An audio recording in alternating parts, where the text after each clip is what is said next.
دا وګورئ بلاک مطلب دا بلاک شو. وصال خان نشي کولی چې نور میسج وکړي. دا وګورئ یو کینټ ریپلی ټو دس کنورسیشن. نو اوس وصال خان کومه داسې طریقه وکړي چې ځان انبلاک کړي. نو هغې دپاره اوس مونږ ته پکار ده چې یو بله داسې آی ډي چې د اکرام سره فرینډ وي او وصال خان سره هم فرینډ وي، یعنې یا زموږ خپل آی ډي وي یا هم د کوم ملګري آی ډي وي، د هغه په مرسته یو ګروپ جوړو. مونږ دلته اوس یو بل آی ډي نه استفاده کوو تر څو وصال خان انبلاک کړي په خپله.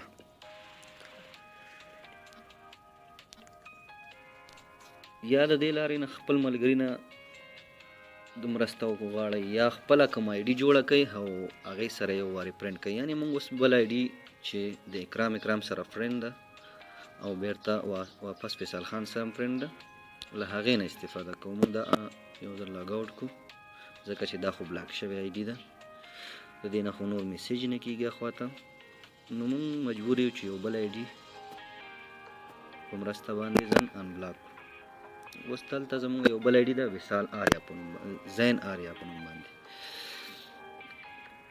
مونږ اوس د دې په مرسته وصال خان انبلاک کوو، خو اکرام به له ځان خبر هم نه وي. مونږ یو مسنجر داخل شو یو وارې.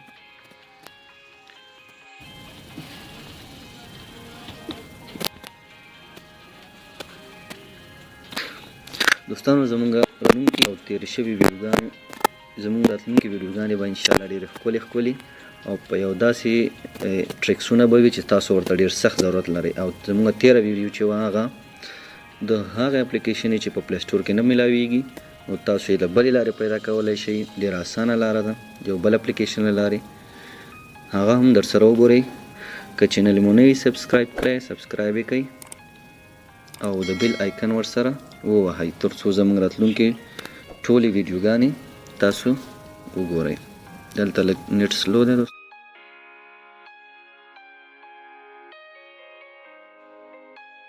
څلور ځلې اکرام تاسو ته ښکاري. دې ته موږ اوس له نوې آی ډي نه چې موږ کومه بلې نه ور داخل شو یو لایک پرېږدو، بیا همدې آی ډي سره یو ګروپ جوړو.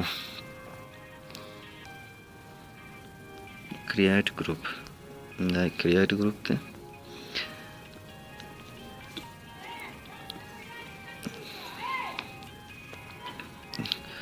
اوس هماغه وصال خان چې اکرام له ځان سره بلاک کړی، مونږ فقط همدا ځان سره ایډ کوو په همدې ګروپ کې او مخکې ځو.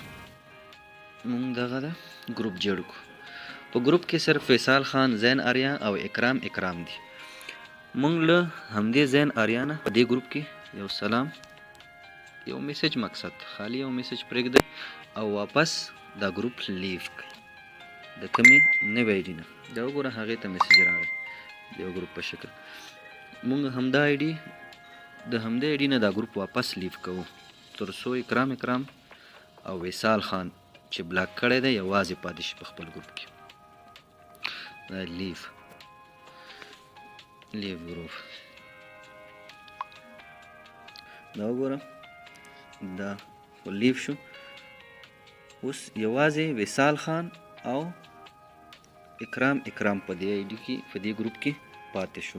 نو موږ اوس واپس راځو له وصال خان آی ډي نه چې کوم اکرام بلاک کړی وه له ځان سره، له هغې نه دوباره میسج شروع کولی شو.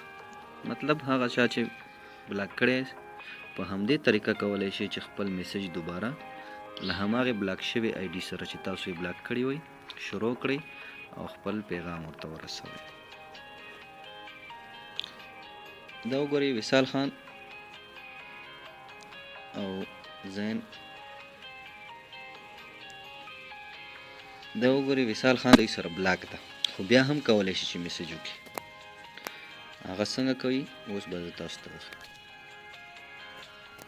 وصال خان آی ډي ته مونږ لاګین شو، زو مسنجر ته.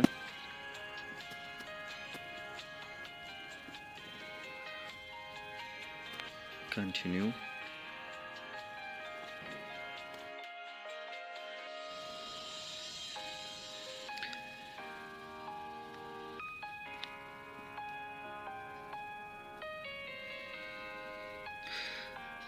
ها وصال خان آی ډي ته موږ واپس راغلو تر څو اکرام سره میسج شروع کړو.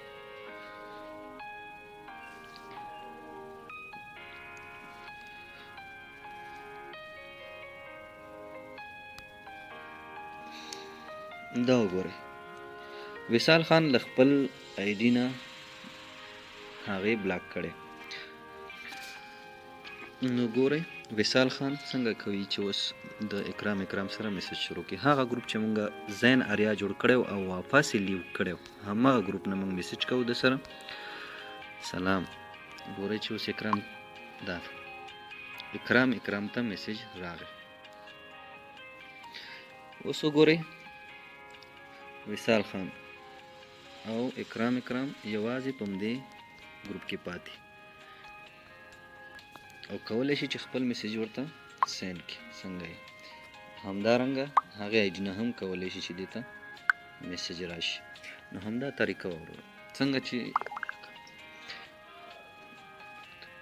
همدا طریقه وه دا او دې ته ورته نورې ښکلې ویډیوګانې زموږ په همدې افغان پلس چینل کې تاسو کتلی شئ. هغه دوستان چې موږ سره نه وي زموږ چینل یې نه وي سبسکرایب کړی هغه دې زموږ چینل سبسکرایب کړي او د بیل آیکن دې ورسره ووهي تر څو زموږ راتلونکې نوې ویډیوګانې تر ټولو مخکې د دوی نوټیفیکیشن ته راشي او ویې ګوري.